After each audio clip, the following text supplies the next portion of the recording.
झारखंड में तेजी से बनते बिगड़ते सियासी समीकरण के बीच पूर्व मुख्यमंत्री हेमंत सोरेन को इंडिया अलायंस विधायक दल का नेता चुन लिया गया। बैठक में उपस्थित गठबंधन के सभी विधायकों ने एक मत से हेमंत सोरेन को अपना नेता चुना। इससे पहले बदली हुई राजनीतिक परिस्थितियों के बीच विधायक दल की बैठक में मुख्यमंत्री चंपाई सोरेन ने पहले अपने इस्तीफे की पेशकश की। उसके बाद चंपाई सोरेन ने ही विधायक दल के नेता और राज्य के अगले मुख्यमंत्री के रूप में हेमंत सोरेन के नाम का प्रस्ताव रखा, जिसे सर्वसम्मति से पास कर दिया गया है। वहीं चंपाई सोरेन समन्वय समिति के चेयरमैन होंगे।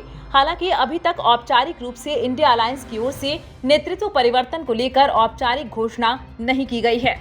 हेमंत सोरेन को फिर से विधायक दल का नेता चुने जाने के निर्णय पर सर्वसम्मति बन जाने के बाद सीएम चंपाई सोरेन बैठक से बाहर निकल गए। हेमंत सोरेन के नेतृत्व में इंडिया अलायंस की ओर से सरकार बनाने का दावा पेश किया जाएगा। चंपाई सोरेन के साथ ही कांग्रेस विधायक इरफान अंसारी भी बैठक से बाहर निकल गए। बताया गया है कि उनकी तबीयत कुछ अच्छी नहीं थी, इस कारण वो बाहर निकले। बाहर निकलने पर उन्होंने हेमंत सोरेन को नेता चुने जाने के बारे में जानकारी दी। साहिबगंज जिले के बरहेट विधानसभा के विधायक हेमंत सोरेन झारखंड में तीसरी बार मुख्यमंत्री के रूप में शपथ लेंगे।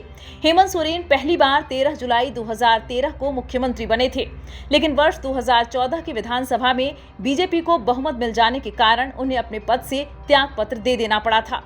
इसके बाद 2019 के विधानसभा चुनाव में हेमंत सोरेन के नेतृत्व में महागठबंधन को बहुमत मिली। बहुमत मिलने के बाद 29 दिसंबर 2019 को हेमंत सोरेन ने दूसरी बार सीएम के रूप में शपथ ली, लेकिन 31 जनवरी को ईडी ने लैंड माइंस मामले में उन्हें गिरफ्तार कर लिया, जिसके बाद हेमंत सोरेन ने अपने पद से त्यागपत्र दे दिया।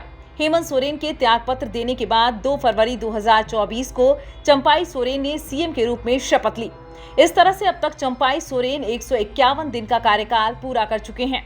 सूत्रों से मिली जानकारी के अनुसार इंडिया अलायंस की बैठक में हेमंत सोरेन की पत्नी कल्पना सोरेन के नाम पर भी सहमति बनाने की कोशिश हुई। बताया जा रहा है कि पार्टी के कुछ नेता चाहते थे कि हेमंत सोरेन के खिलाफ चल रहे मामलों को देखते हुए कल्पना सोरेन को ही मुख्यमंत्री पद की जिम्मेदारी सौंप दी जाए, लेकिन चंपाई सोरेन ने ही सलाह दी कि यदि नेतृत्व परिवर्तन करना ही है तो हेमंत सोरेन ही फिर से सीएम बने। इसके बाद सभी विधायकों ने हेमंत सोरेन के नाम पर सहमति जताई। इंडिया अलायंस विधायक दल की बैठक के बाद शाम में सभी विधायक और वरिष्ठ नेता राजभवन गए।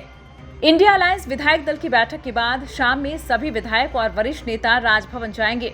बताया गया है कि राज्यपाल सीपी राधाकृष्णन अभी रांची से बाहर हैं और वो शाम में राजधानी वापस लौट रहे हैं। इधर बीजेपी सांसद निशिकांत दुबे ने कहा कि चंपाई सोरेन युग अब समाप्त हो गया है। निशिकांत दुबे ने ट्वीट कर कहा कि परिवारवादी पार्टी में परिवार के बाहर के लोगों का कोई राजनीतिक भविष्य नहीं है। काश आंदोलनकारी मुख्यमंत्री बिरसा भगवान से प्रेरित होकर भ्रष्टाचारी हेमंत सोरेन के खिलाफ खड़े हो पाते।